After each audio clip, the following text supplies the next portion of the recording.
지금 프리마켓에서 기보홀딩스가 오르는 이유를 한 문장으로 말하면 오늘 나온 메시지가 시장의 상상력을 자극했기 때문입니다. 이번 상승은 실적이 갑자기 좋아져서라기보다 기보 AI를 미래 모빌리티의 핵심 기반으로 밀어붙이는 발표가 촉매가 된 흐름에 가깝습니다. 그래서 오늘은 감정적인 추격 매수 관점이 아니라 이 회사가 실제로 무엇을 팔 수 있는지 그리고 어떤 리스크가 숨어 있는지부터 차근히 정리해 보겠습니다. 오늘의 직접적인 재료는 회사가 내놓은 보도자료 성격의 발표입니다. 핵심 키워드는 미래 모빌리티 생태계의 신경망 같은 큰 그림이고 기보 AI라는 플랫폼을 전면에 세운 점입니다. 이런 유형의 발표는 특히 거래가 몰리기 시작하면 단기간에 주가를 밀어올리기 쉽습니다. 다만 같은 이유로 숫자로 확인되는 근거가 부족하면 되돌림도 빠르게 나올 수 있다는 점을 같이 기억하셔야 합니다. 최근 한 달을 보면 발표의 방향성이 꽤 일관됩니다. 항공과 지상을 함께 묶는 통합 인공지능 스택을 말하고 항공 모빌리티 데이터로 인텔리전스 서비스를 하겠다고 강조하며 그 위에 플랫폼 비전을 계속 덧씌우는 식입니다.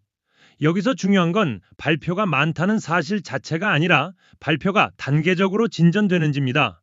다음 발표에서 고객, 계약, 서비스, 과금 같은 실체가 나오지 않으면 시장은 금방 지루해질 수 있습니다. 회사가 팔고 싶은 스토리는 분명합니다. 기보 AI를 항공과 지상을 잇는 지능형 인프라로 정의하고 장기적으로는 모빌리티 생태계를 연결하는 기반이 됐다는 그림입니다. 그런데 투자자는 스토리보다 매출로 연결되는 구조를 봐야 합니다. 누가 돈을 내고 무엇을 구매하며 그 계약이 반복되는지 이 세 가지가 확인되기 전까지는 주가가 뉴스에 흔들리는 구간이 길어질 수 있습니다. 현 시점에서 가능한 돈 버는 길은 세 갈래로 정리됩니다.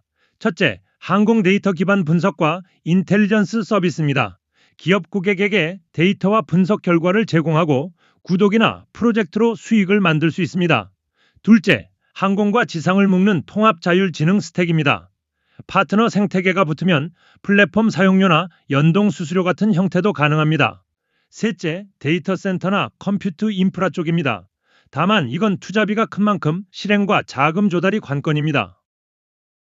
최근 공시 흐름을 보면 이 회사는 아직 본격적인 수익 창출 단계라기보다 개발과 구축에 비용이 먼저 들어가는 구간에 가깝습니다. 손실이 크고 연구개발 성격의 지출이 비중을 차지하는 구조라면 주가는 실적보다도 기대감과 이벤트에 반응하기 쉽습니다. 그래서 단기 급등이 나와도 이상하진 않지만 반대로 숫자가 따라오지 않으면 변동성이 커질 수 있다는 점이 핵심입니다. 가장 크게 봐야 할 리스크는 자금입니다. 인프라나 모빌리티 영역은 한번 시작하면 투자 규모가 커지기 쉽습니다. 그런데 보유 현금이 두껍지 않다면 선택지는 결국 자금 조달로 모입니다. 이때 시장이 민감하게 반응하는 포인트가 있습니다. 증자나 전환사채 같은 방식으로 조달이 이루어지면 기존 주주 입장에서는 희석 우려가 생깁니다. 그래서 주가가 오를 때일수록 다음 공시에서 조달 계획과 조건을 확인하는 습관이 중요합니다. 오늘 같은 상승 구간에서는 세 가지를 조심하셔야 합니다. 첫째, 보도 자료형 재료는 한 번에 끝날 수 있습니다. 재료가 소진되면 거래가 줄면서 급락이 나올 수 있습니다. 둘째, 기대감만으로 주가가 앞서가면 작은 악재에도 반응이 과해집니다. 셋째, 유통구조나 과거 주식 병합 같은 이력이 있는 종목은 수급 변화가 클 수 있습니다. 즉 지금은 방향성을 맞추기보다 리스크 관리가 더 중요한 구간일 수 있습니다. 전망은 세 가지 시나리오로 나눠보면 정리가 쉽습니다. 상방은 간단합니다. 실제 유료 고객 계약이 확인되고 반복 매출이 보이기 시작하면 평가가 달라집니다. 중립은 발표는 계속되지만 숫자가 늦게 따라오는 경우입니다. 이때는 급등과 되돌림이 반복될 가능성이 큽니다. 하방은 자금 조달이 불리한 조건으로 진행되거나 계획이 지연되면서 신뢰가 흔들리는 경우입니다. 지금은 이 세 갈림길 중 어디로 가는지 신호를 모으는 단계입니다. 마지막으로 앞으로 한 달은 이것만 보셔도 판단이 빨라집니다.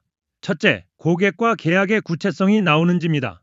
회사 이름, 계약 금액, 계약 기간이 공개되는 순간 신뢰도가 달라집니다. 둘째, 자금 조달 계획이 어떻게 정리되는지입니다.